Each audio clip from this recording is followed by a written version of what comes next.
Retornar ao espírito de pioneirismo é iniciar a grande construção pelo nosso íntimo, pelos nossos corações. Ministro, o que quer dizer também acumular virtude oculta? Meixo-sama. Outra forma de se praticar virtudes ocultas é a realização de atos de bondades, sem que ninguém fique sabendo. Entretanto, com frequência, vê-se nos templos placas com nome dos doadores, com os respectivos valores de suas contribuições.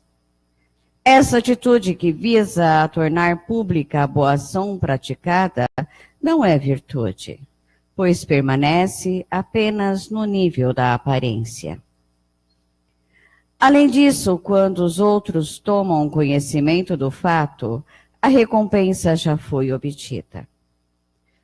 Na verdade, então, acumular virtude oculta constitui a melhor maneira de se agir, porque o reconhecimento vem diretamente de Deus, por meio de graças infindas.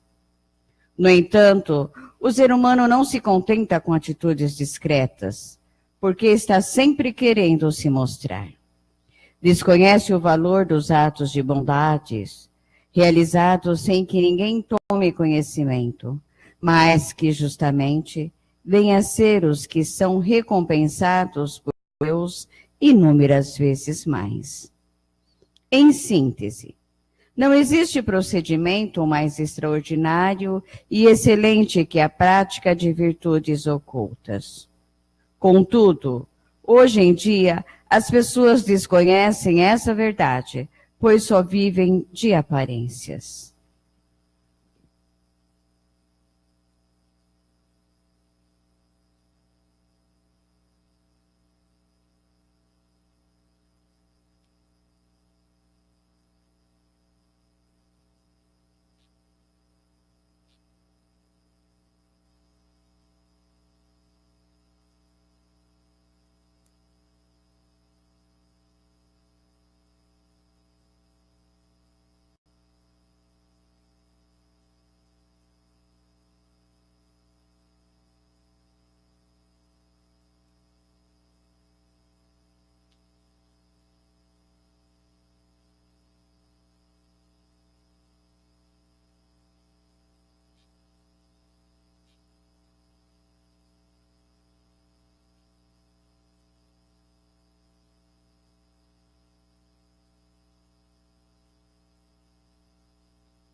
Ka amaharani kamitsu marimasu. Kamurogi kamuro mino mikoto mochite. Somemi oya kamo izanagi no mikoto. Sokoshi no himoka no tachihana no. Odo no ahagi harani. Misogi harai tamo toki ni narimasero. Harai dono o kami tachi moro moro no. Magagoto tsumi kegare o. Harai tamae kiyome tamae tomo sukoto no yoshio. Amatsu kami kunitsu kami aoyorozu no kami tachi tomoni.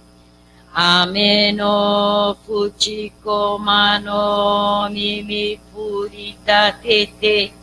Kikoshime seto.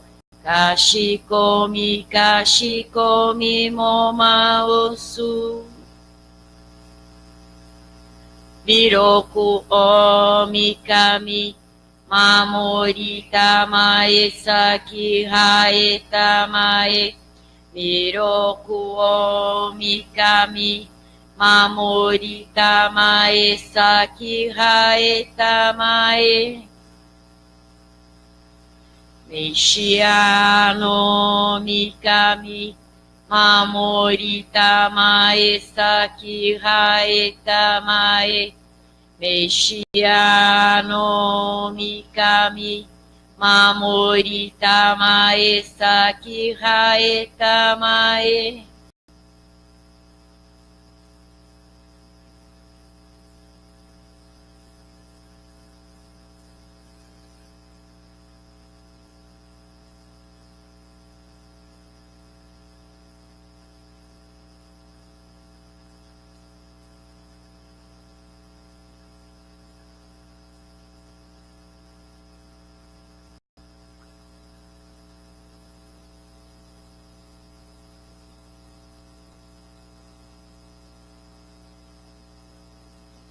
Kanagara tamachi haemase. Kanagara tamachi haemase.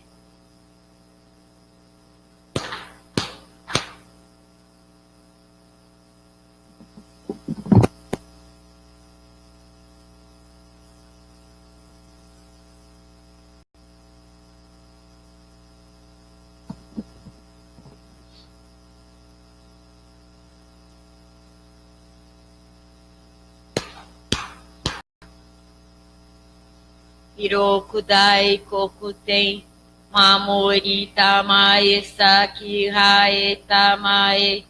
Hirokudai kokuten, mamori tamae saki hae tamae.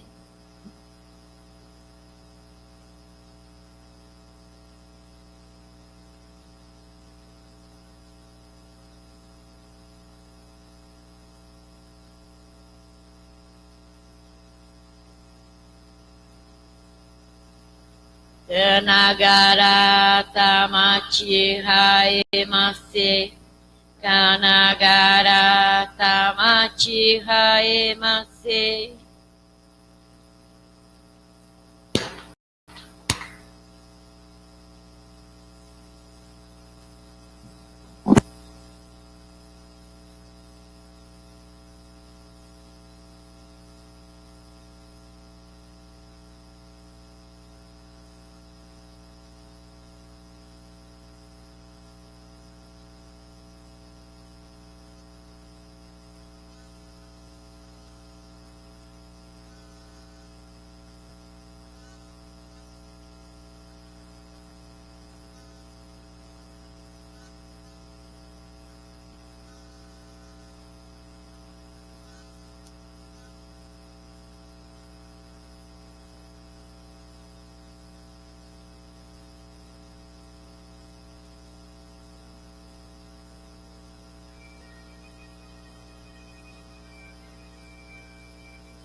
Boa tarde a todos. O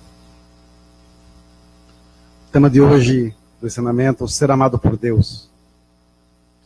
Expressando a verdade absoluta da fé em poucas palavras, é como se disséssemos: ser amado por Deus é estar no agrado de Deus. Por conseguinte, devemos saber que tipo de pessoa é amada por Deus. Mas deixemos isso para depois, porque existe algo que devemos saber em primeiro lugar. É a missão da nossa igreja. Ela se refere ao fim do mundo e ao juízo final profetizados por Cristo, e à extensão do budismo pregada por Sakyamuni. Esse tempo finalmente é chegado. Em vista disso, as entidades divinas e búdicas estão manifestando seu grande amor misericordioso e farão com que o maior número de pessoas possível ultrapasse essa grande transição do mundo. E como seria a atuação de Deus para esse fim? Naturalmente, ele utilizará os homens, e creio que eu fui escolhido por ele como encarregado desta importante tarefa. O mais importante é procurar saber o que devemos fazer para estarmos do agrado de Deus. Devemos, primeiramente, não fazer as coisas de que ele não gosta, e ao contrário, agir de modo que seja do seu agrado. É fato compreensível por qualquer pessoa de bom senso que o que desagrada a Deus é agir fora do caminho, mentir, fazer os outros sofrerem, causar incômodo à sociedade. Entretanto, hoje existem muitas pessoas que, achando que basta que elas próprias estejam bem e não se importando com o que possa acontecer com os outros, manifestam isso na prática. Trata-se de ação das mais condenáveis. Assim, não há como estar no agrado de Deus. Nesse sentido, cada um precisa saber se está ou não no seu agrado. E como podemos saber? É algo extremamente simples e não necessita de nenhum trabalho. Sabe-se de imediato. Vou descrevê-lo. Para mim, nada vai a contento. Sofro de necessidades materiais. Meu trabalho não progride. Meu crédito é fraco. Não consigo me rodear de pessoas. Minha saúde também é insatisfatória. Do jeito que trabalho, não entendo por que não dá certo. Existem muitas pessoas que fazem essas afirmações, mas é porque elas não estão sendo do agrado de Deus. Basta que estejamos no agrado dele para que o trabalho se desenvolva satisfatoriamente e as pessoas se juntam ao nosso redor, chegando até a nos incomodar. Os elementos materiais nos chegarão tanto que mal poderemos utilizá-los totalmente, e o mundo se tornará um local agradável de se viver. Acredito que com isso, deu para entender quase tudo, e tornar alguém feliz a esse nível é sinal de que a fé apresenta o seu real valor. Se mesmo professando a fé, não se consegue alcançar a felicidade, é porque o motivo se encontra infalivelmente no espírito da pessoa. Ontem, eu comecei essa aula com o pessoal da Argentina com a pergunta: os senhores estão sendo do agrado de Deus? E é engraçado porque, como lá a maioria das pessoas não veio do berço messiânico, todos são formados pela arte do Jorei, né? Então, é um grupo que veio do Reiki, né? E todos formados pela arte do Jorei. Então eles não conhecem outras linhas, nada. Só conhecem a arte do Jorei, como messiânica. E é interessante você ver os relatos que eles nos contam, as coisas que estão acontecendo. Mas quando se fala desse ensinamento, ser amado por Deus, normalmente quando você está passando por algum tipo de purificação, a primeira coisa que vem à mente é dizer que você está sofrendo, né? Que é castigo, que Deus te abandonou, um monte de coisa que a pessoa fala. E ninguém consegue enxergar nunca o lado espiritual da coisa. Repetindo lá atrás uma aula que eu dei anteriormente, materialismo e espiritualismo. Nós somos materialistas ou espiritualistas? Todo mundo responde espiritualista. Eu repito, somos materialistas. Porque só acreditamos naquilo que vemos e sentimos, não naquilo que está por trás daquilo que estamos sentindo e vivenciando. Se purificar é amor de Deus, por que a pessoa se sente abandonada por ele no seu momento de purificação? Ontem eu atendi uma pessoa de longe, com grave problema de depressão, pensando em suicídio e tudo mais. Eu mandei uma experiência de fé, uma orientação sobre esses sintomas de 1986. E hoje ela me deu a resposta, né? Ela pediu ajuda, ela entendeu. Mas, quando você lida com pessoas assim, a alternância é muito grande. Porque ela pode estar em um momento de extrema sinceridade e também pode estar no momento de extrema mentira. Porque ela quer justificar. Outro dia eu também falei numa aula.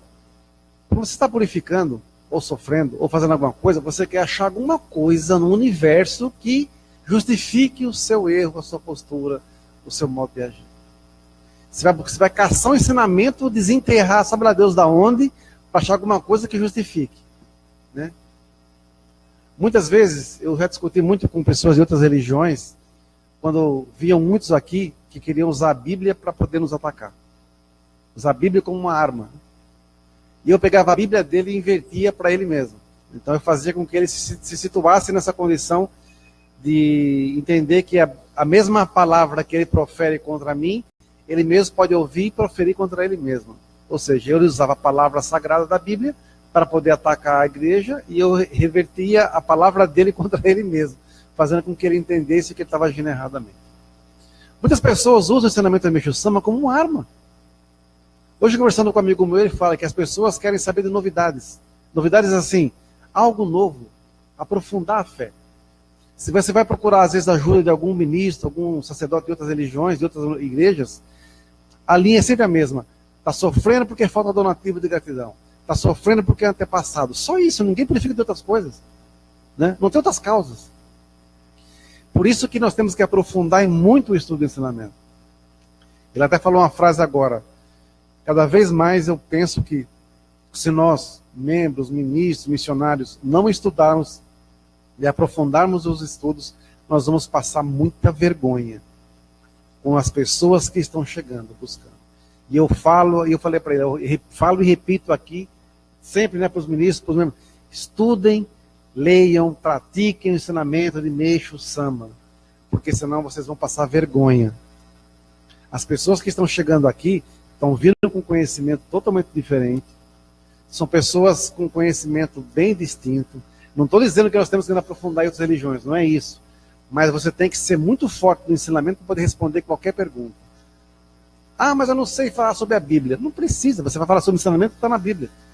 Ah, eu não sei sobre budismo. Não precisa, você vai ler ensinamentos, você vai falar sobre budismo. Ah, eu não sei falar sobre judaísmo. Não precisa, você vai ler ensinamento, você vai conseguir falar sobre judaísmo. E assim vai. Bom, está escrito, leiam. Está tudo lá, ué. Não tem segredo. As pessoas confundem muito, né? Eu, lá em Tocantins, conheci um senhor, estávamos falando sobre um livro que estava na minha mesa, chamado Messias, que é de um ministro que escreveu. E tem um trecho lá que ele faz um comparativo de Meixo Sama com a religião Bahá'í. E aquilo me interessou muito. E comentando com esse frequentador, que ele é Rosa Cruz, maçom, estudou uma paulada de coisa. Eu falei isso para ele. Para quê? Ele disse, pois eu tenho um grande amigo aqui em Tocantins, que é o único representante da religião Bahá'í aqui. E aí eu falei, pô, eu queria conhecê-lo. E esse homem ligou para o homem, falou com ele, o cara queria marcar visita comigo, queria marcar almoço comigo, eu não tive tempo de conhecê-lo. E eu quero conversar com ele quando eu falar novamente. Religião Bahá'í. Alguém já ouviu falar? Difícil. Né? Então, fui pesquisar algumas coisas. Tem muita coisa interessante. Quero saber mais. Eu vou aprender com quem sabe. Vou perguntar para o carteiro do vizinho da esquerda? Não vou perguntar com um cara que sabe. Por que esse ministro fez um comparativo de Meixo Sama com a religião Bahá'í? Então, quero entender para poder ver essa ligação. Então, assim, quando nós somos amados por Deus, tudo que nós precisamos chega às nossas mãos. Entender, as pessoas pensam que ser amado por Deus é só receber graça. Está aí uma grande ilusão. Porque mesmo Satanás, no auge da sua graça, ele também vai te encher de brilho, te encher de alegrias, para que você se sinta amado por ele também. Imaginando muitas vezes que está sendo do agrado de Deus. Não é? Então, muitas vezes as pessoas, já falei isso outro dia também, pregam uma situação, mostram uma conduta, mostram um conteúdo, e ela não é nada daquilo que ela professa. Né? Então as pessoas, falei isso para uma pessoa hoje, você tem que estar focado em Meixo Sama. Quando você fica focado no homem, é o princípio do fim da sua ascensão espiritual. Porque os homens são passíveis de erros, mas Deus não. Então as pessoas, não vou na igreja por causa do ministro. Então desculpa, você é tonto. vá na igreja por causa de Deus. Ah, que o pastor em tal lugar, o padre em tal lugar, canta, dança, rebola. E daí, bicho? Isso não vai salvar a tua vida, não. Não é um louvor que vai salvar a tua vida. O que vai salvar a tua vida é a tua conduta, é o teu servir. A pessoa chega lascada dentro da igreja. Aí eu boto o senhor Dilcinho para cantar aqui para ele. Né? Vai cantar um louvor para ele. Ah, cantei, feliz da vida. Ah, sai daqui renovado. Vai chegar lá fora, o problema continua. E por mais que ela saia cantando, não vai adiantar nada. Ele tem que entrar aqui e ouvir algo que poxa, eu tenho que fazer isso para mudar a minha vida. No culto eu não falei sobre limpeza de banheiro? Então, eu recebi um monte de mensagem pedindo para eu explicar como fazer essa dedicação. Pessoas que nem da arte de jureição. Uma coisa tão simples. Tão simples, né? Mas que ao mesmo tempo gerou o quê? Gerou uma expectativa de fazer um polimento da alma de cada um. Porque é individual. Então eu mandei para muitas pessoas essa explicação. Só vou repetir para poder, quem estiver assistindo vai saber também. A limpeza do banheiro sempre foi orientada que é uma dedicação das mais bonitas, das mais simpáticas, das mais, né? Mas você não vê um ministro reverendo fazer. Raros, né? Raros. Aqui a gente faz sempre, mas é raro nos locais você ver um cidadão. E eu aprendi a lavar banheiro quando eu cuidava dos jovens, e nós íamos para os cultos na sede central da Messiânica, e a gente ia de terno. E eu lavava banheiro lá de terno. E era gente para dedéu, porque os cultos lá eram 4 cultos. Davam uma média de 80 mil, 50 mil pessoas, sei lá, em todos os cultos. Então era muita gente, era banheiro para dedéu para lavar. Né? Até levei muito banheiro com o Rubens lá de São Caetano. Então assim, aprendemos muito com isso. Só que com o tempo, você vai aprofundando sobre o polimento da alma, sobre muita mamigaki, e você vai descobrindo algumas coisas com relação a essa dedicação. Se é polimento da alma, não é uma lavagem, né? Não é jogar água, não é isso. Isso é limpeza normal. O polimento da alma, você vai limpar o banheiro sim, mas você vai ver o banheiro não como um banheiro, você vai ver o banheiro como sua essência, como sua alma. Então, quando você for fazer uma dedicação dessa, se é para você, ou para alguém da sua família, ou algum amigo, ou até um inimigo, você faça uma oração antes, colocando o seu sentimento e objetivo naquilo que você vai fazer. Quando você começar a dedicação, já comece pensando que o vaso sanitário é o seu passado. Tudo que você já errou, as falhas, as mágoas, os ódios, as sementes negativas que você semeou, que você não quer mais na sua vida. Jogue fora. Porque tem que limpar. E não é com luvinha, não. É limpar mesmo. Tem que ser, é limpeza. Ué. E limpar e sentir, sabe? Fecha os olhos, vai limpando, vai mentalizando o que você deseja e vai fazendo isso. Quando você for limpar o chão, o ideal é se ajoelhar mesmo. Pegar um pano úmido, lavar, limpar cada cantinho, vendo onde está sujo, o que eu não estou vendo, o que eu não estou enxergando, o que eu tenho que mudar, o que está errado na minha vida hoje, o que está turvo na minha vida hoje, o que está sujo na minha vida hoje, o que está fora, o que eu não estou enxergando que eu tenho que mudar. Limpar. E quando você for limpar o box, os espelhos e a pia, é o teu futuro. Como é que você quer se ver lá na frente? Do que eu fiz, do meu passado, do meu presente, como é que eu espero que o meu futuro esteja? E assim é a limpeza do banheiro. Tanto na igreja quanto na sua casa. Basta fazer. Então, assim, às vezes as pessoas, ao estarem passando por sérias purificações, a primeira coisa que ela faz é tentar achar um culpado. Não é? Transferir é mais fácil. Porque eu sou santo, eu sou puro, sou divino. O erro é dos outros, não é meu. Né? Os outros que são as tranqueiras, que tem a postura errada. Então eu que sou idolatrado, divino idolatrado. Então assim, eu tenho que achar um culpado. No fundo, eu estou procurando encontrar em alguém aquilo que eu sou e não tenho coragem de admitir. Eu só posso acusar alguém quando eu tenho plena convicção que eu estou vendo nele o que eu sou. Dá para entender? Quando eu acuso alguém de alguma coisa, muitas vezes eu estou acusando alguém de ser aquilo que eu sou. Só que eu não tenho coragem de me enfrentar. E de me assumir. Quando eu entendo que a culpa é minha, e eu estou colhendo o que eu semeei, ou o que eu estou semeando, né? E por mais que eu fale, não, eu não vou fazer mais isso, eu não vou mais repetir isso, eu vou preparar o meu terreno de novo, vou jogar mais sementes de ódio, mais sementes de mágoa, mais sementes de reclamo de lamúria, para daqui a pouco eu colher novamente. Não, mas essa aqui é a minha última colheita, eu não vou mais fazer isso, vai ficar um círculo vicioso gigantesco. Porque eu adoro mexer na lama. Eu adoro agir, desculpa a comparação, muitas vezes igual porcos no chiqueiro. Não é? O porco não fica feliz quando vive na lama, quando vive na lavagem, na sujeira. Ali não é o métier dele, que ele se encanta? Não é a felicidade dele?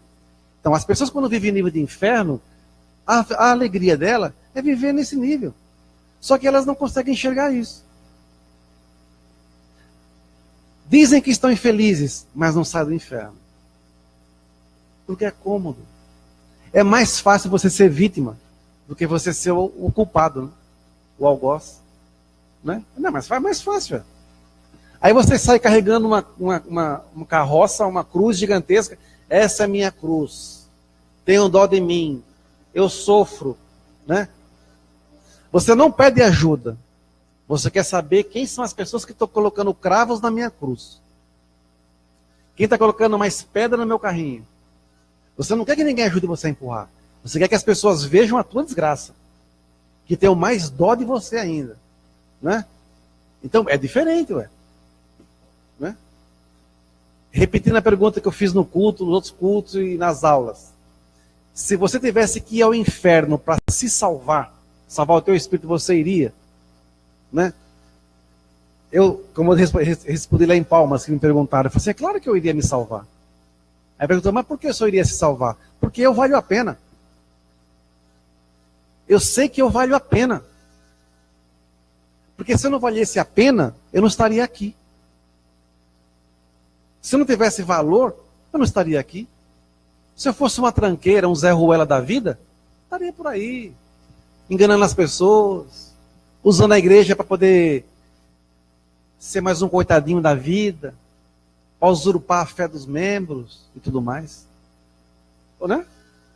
Manipulando as pessoas. Eu não preciso disso. Quando você faz uma escolha na sua vida missionária espiritual, Deus está do seu lado, te apoiando. Ele vai dizer sim para aquilo que você quer.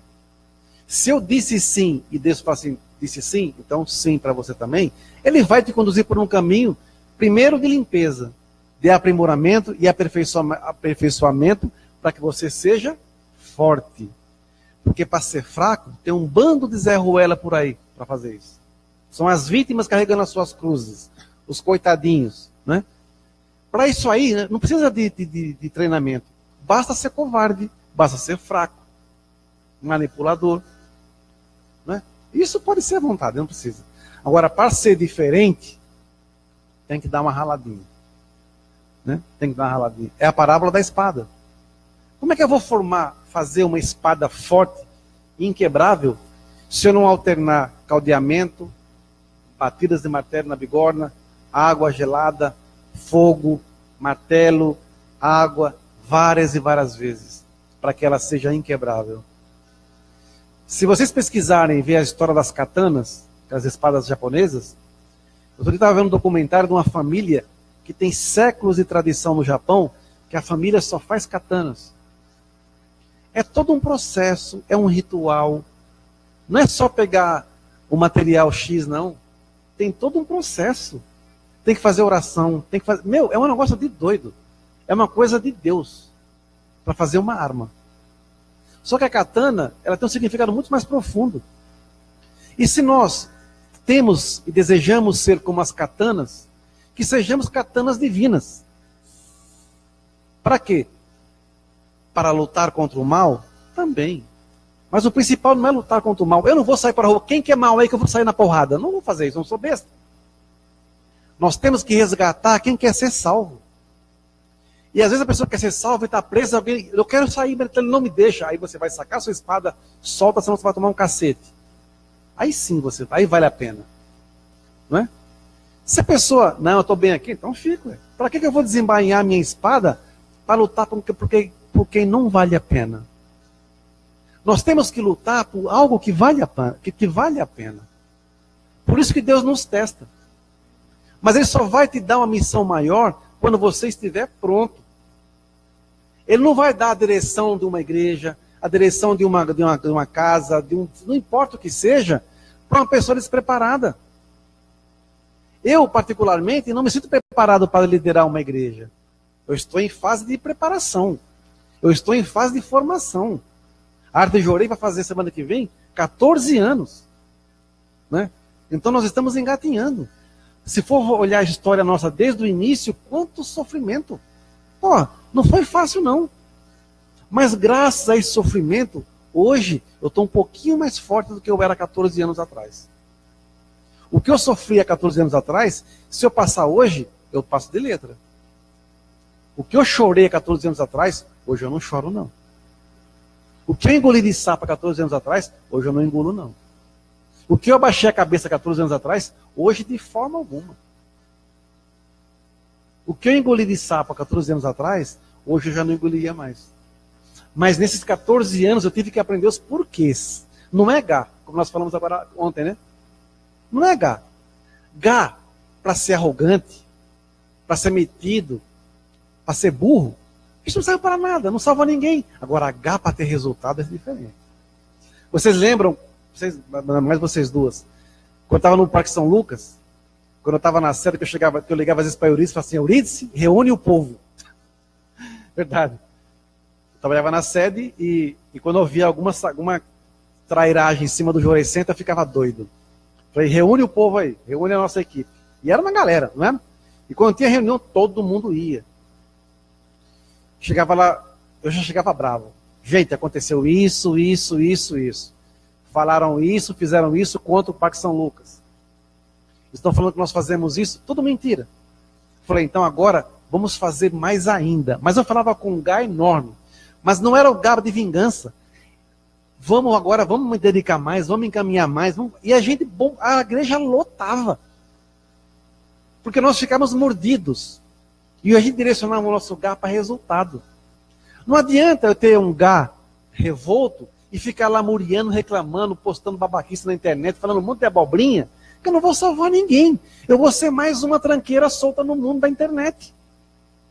Quando você usa o seu gá para salvar alguém, aí a coisa muda de figura. Ontem eu salvei uma pessoa assim. Salvei uma pessoa assim ontem. Quando eu usei o meu gá para salvá-la. Uma frase. Eu sei que o senhor quer misturar Jorei em mim e fazer oração. Pode fazer. Talvez dê algum resultado. Sinto decepcionado. Eu falei, desculpa, mas a decepção não é minha, a decepção é sua. A vida é sua. Não é? Então, não transfira para mim as decisões da sua vida. Não transfira para nós decisões que são suas. Se eu quero ser diferente, se eu quero fazer a diferença na vida das pessoas, então que eu tenho que me postar, ué. Agora eu fico em casa. Bom, hoje fulano. Aí fulano, Beltrano, Cicrano, manda coisa tal. Só fala abobrinha. Salvei alguém? Não. Por quê? Porque eu sou fraco. Dizem que, como é que é? Cão que ladra não morde, né? Muitas pessoas dizem que tem gá, mas não tem nada. Dá missão para ela. Ah, você quer fazer? Tá bom. Ô fulano, a partir de hoje o fulano vai fazer tal coisa. Aí se coloca aqui em cima. Não aconteceu essa semana aqui? Não foi? Alguém para rezar aqui? Então, não é especialista em falar mal de todo mundo? Não sabe nem rezar, ué. Ou seja, detalhe, não foi nem uns 5 quilos de arroz. Foi um saquinho de gramas de arroz que deu para a pessoa carregar. Né? Então vejam, as pessoas, peixe morre pela boca. Por que nós temos que nos preocupar? Eu falei outro dia, que quando alguém conta uma mentira, essa mentira tem que ficar na boca de quem conta. Não no ouvido e na boca de quem ouve. Porque se alguém me conta uma mentira e eu saio por aí espalhando, eu dei vida para um mentiroso. Aí alguém vem contar uma mentira do seu adeus. Vai, beleza. A pessoa fica lá, engasgada com o seu veneno, né? Vai entalar com caroço de manga na goela, porque não vai ter eco. Não vai ter eco. Porque se a mentira salvasse, o inferno estava vazio. E as pessoas pensam que o inferno é lá na treva. O inferno está no seu coração, você anda com ele todo dia. Só que o seu inferno pode estar limpo, cheio ou não. Todos nós temos céu e inferno dentro da gente, não temos? Então, qual que é mais forte? Aquele que você coloca mais conteúdo. Se eu quero que meu coração seja um céu, eu não permito que ninguém invada aquilo que é mais sagrado para mim, que é o meu paraíso. Eu falei para mim outro dia, lá fora, né? Tu quer ir pro inferno? Então tu vai dar um abraço no capeta, mas não vou lá não. Você quer ir pro inferno? Vá, dá um abraço no capeta por mim, mas eu não vou lá não. Eu só iria para salvação. As pessoas confundem muito isso. Se uma pessoa é medíocre, ela quer que todo mundo seja igual a ela. Aí todo mundo fica medíocre junto. Por que a pessoa não vai olhar quem é próspero, quem está em evolução, e fala assim, puta, eu quero seguir aquele exemplo lá. Não é? Eu quero melhorar, me ensina. Bom, posso dedicar contigo para poder crescer? Não é assim? Mas não faz, velho. Não gosto. Não. Uma babaquice. Não aprenderam que na arte de Jorei não existem cargos. Não aprenderam que na arte de Jorei não tem plano de carreira. Não aprenderam que na arte de Jorei não tem... não existe se puxar o saco do reverendo, vamos dar bem. Tu vai pro inferno. E não é porque você vai sozinho, não porque você caiu. É que eu vou dar um chute também para ajudar você mais rápido. Odeio puxar saco. Não adianta. Para mim não serve para nada. Não é? A pessoa mesma coloca uma corda no pescoço, ela se joga e vai dizer que a culpa é de outro.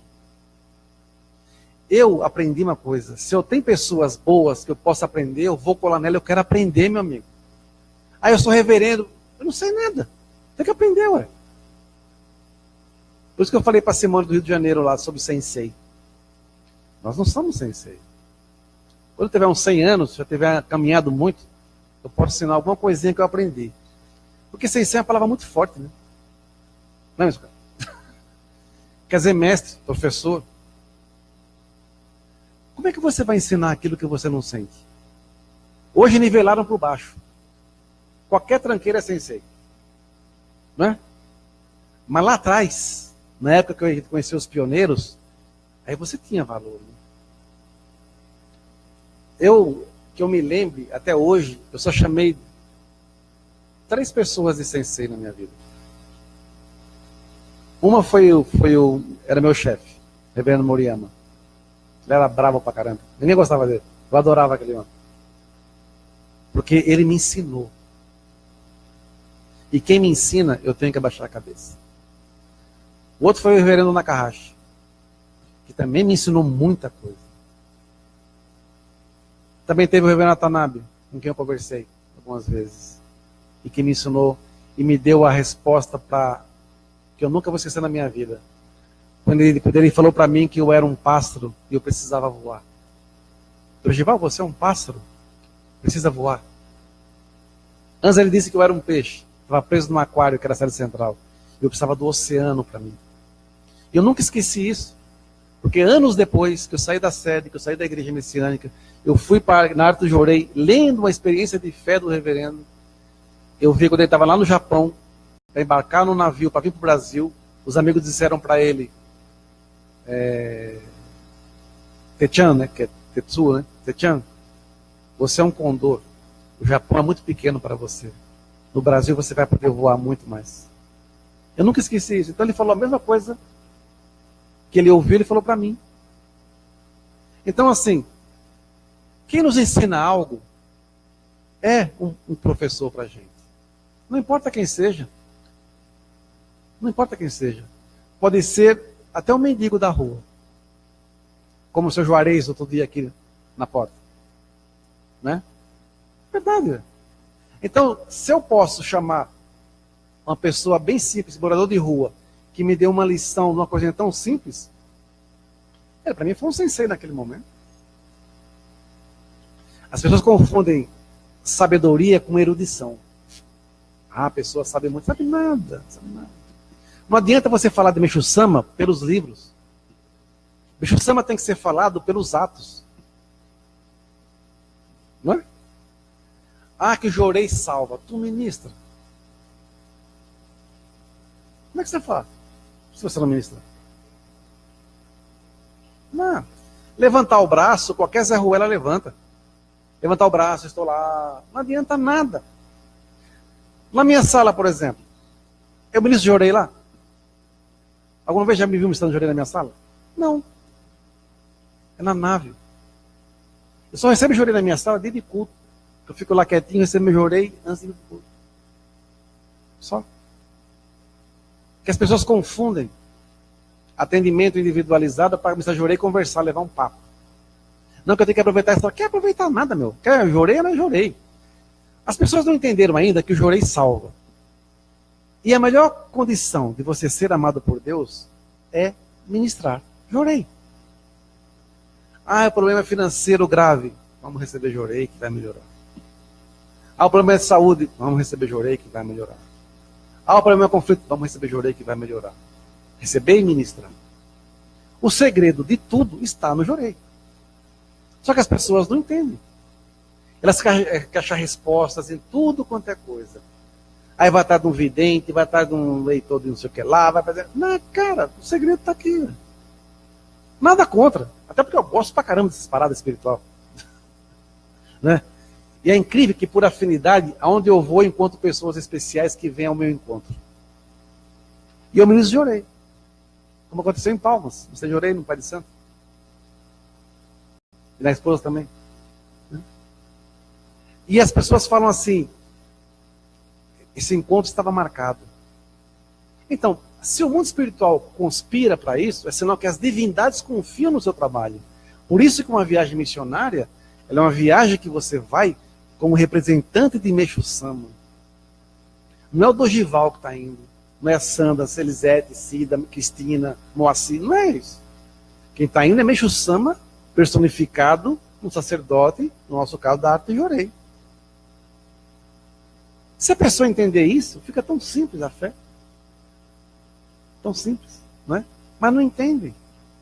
Viajam no angu, nem na maionese. Então, assim, nesse processo todo, tudo aparece. Hoje eu não tenho nada, de repente eu tenho tudo, aparece tudo na sua frente. Isso é ser amado por Deus. Mas para isso, tem que crer. A fé não se vende. A fé não é corrupta. A fé não se corrompe. E as pessoas pensam que a fé é o que ela tem. É o que ela passa. É o que ela fala que tem. Sendo que eu aprendi que a fé é o que você vivencia. Eu não preciso sair por aí dizendo que eu tenho fé. Que eu tenho uma placa assim, eu tenho fé. Eu tatuar no meu braço, eu tenho fé. Não diz nada. Né? Fé é confiança. Tem até o Senhor Messias que fala sobre isso. Fé é confiança. Isso é o que nos faz ser diferentes. As pessoas... Eu posso ler 1000 livros, mas se eu não souber um ensinamento do Meixo Sama, eu não sei nada. Não adianta nada. Mas eu tenho que aprender a amarrar esses 1000 livros com o ensinamento do Meixo Sama.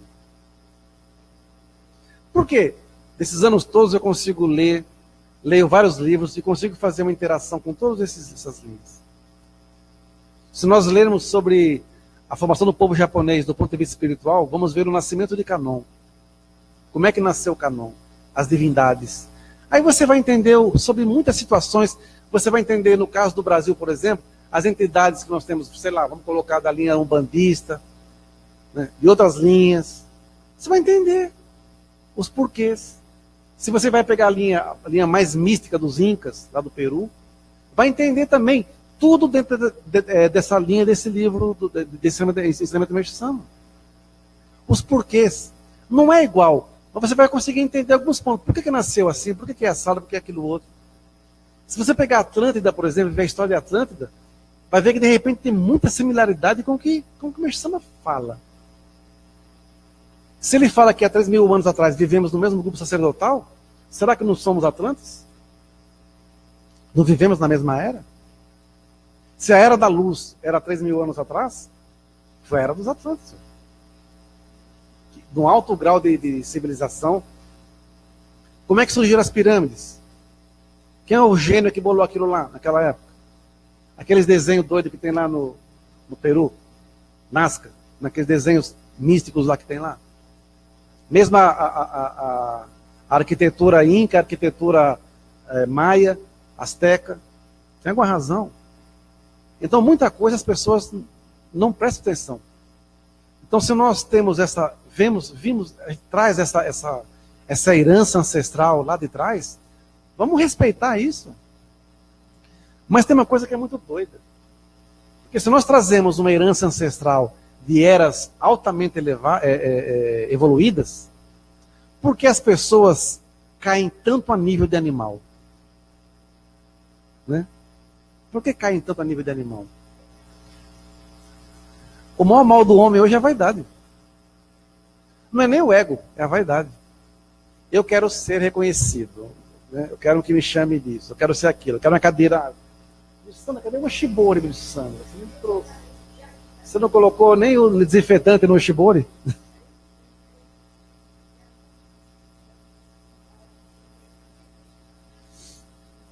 Hoje as pessoas confundem ter um título sacerdotal com uma mesa, um copo de água, um oshibori e um cafezinho que alguém vai lhe servir. Esquece que a missão dela é fazer com que as pessoas se encontrem de Deus. Eu falei para uma pessoa hoje, de novo, falei assim, outra pessoa, falei, não me veja como juiz da sua vida. Me veja como um pastor que quer conduzir um rebanho pelo melhor caminho para chegar no lugar mais agradável. Onde tem o alimento que você precisa. Não é? Essa é a nossa missão. Seja ministro, reverendo, missionário, não importa. A nossa missão aqui é agir como pastores, para levar um rebanho para um lugar paradisíaco. Nós não somos juízes de nada. Quem disse que você é juiz de alguma coisa? Para julgar isso, aquilo, outro. Hoje você está julgando, amanhã pode ser você o julgado. Né? Hoje você aponta o dedo, amanhã vão ter vários apontando o dedo para você, e aí? Né? Então, creio que para ser amado por Deus, o jeito mais fácil é você ser sincero com Deus. Eu sou fraco. Me dá condição para eu crescer e ser forte. Sabe, seja sincero. Tenho dificuldade, não gosto de fazer tal coisa. Se você não gosta de fazer tal coisa, é que você tem que fazer mesmo. Está no ensinamento. Tem dedicação que você não gosta de fazer? Pois é essa que você tem que fazer. Não é? Se você não se expõe, como é que você vai crescer? Então, nesse processo de evolução, nós não temos escolhas. Nós temos que seguir o que Deus nos manda. Na obediência. Só que as pessoas confundem isso. O e a vaidade não deixam. Eu já sei fazer isso, não preciso fazer. Não preciso aprender isso. Se soubesse, não falaria essa besteira. Não, quando alguém fala assim, não, isso eu já sei fazer, isso eu já sei. Não, prova que você não sabe nada. Porque se você soubesse fazer, você não falaria essa besteira. Não é porque eu sei fazer que eu não posso aprender a melhorar, né? Não é? Eu vendo a ministra Carmen fazer a Ikebana, observando, mesmo não participando desse corre todo, os anos que eu fiz Ikebana, eu vi que o jeito é muito mais simples. É mais fácil. É mais fácil. Ou seja, é porque você, sabe que você sabe mesmo fazer Ikebana? Você aprendeu a montar. Né?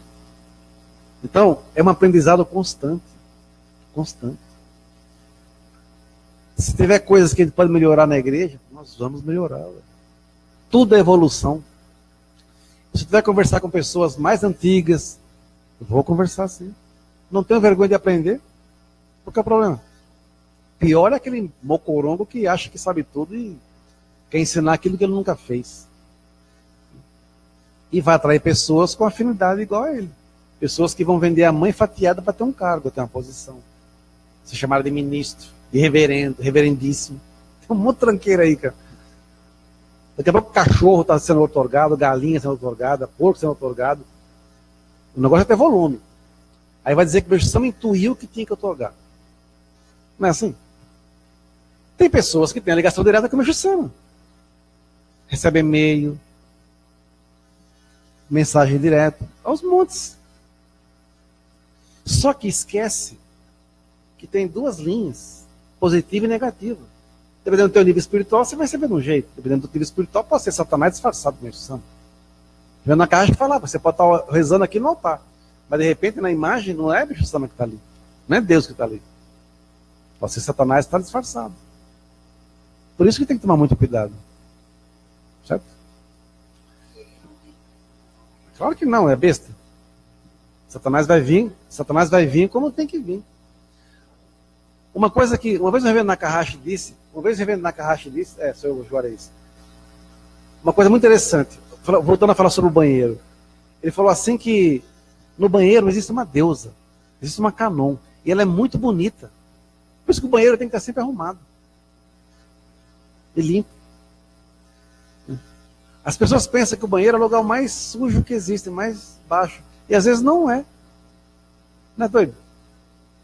Aprendendo. Sábado agora é culto da saúde e prosperidade. E no dia 14, às 19 horas, estaremos fazendo o culto da aniversário da Arte de Orei, de 14 anos. Boa missão a todos. Muito obrigado.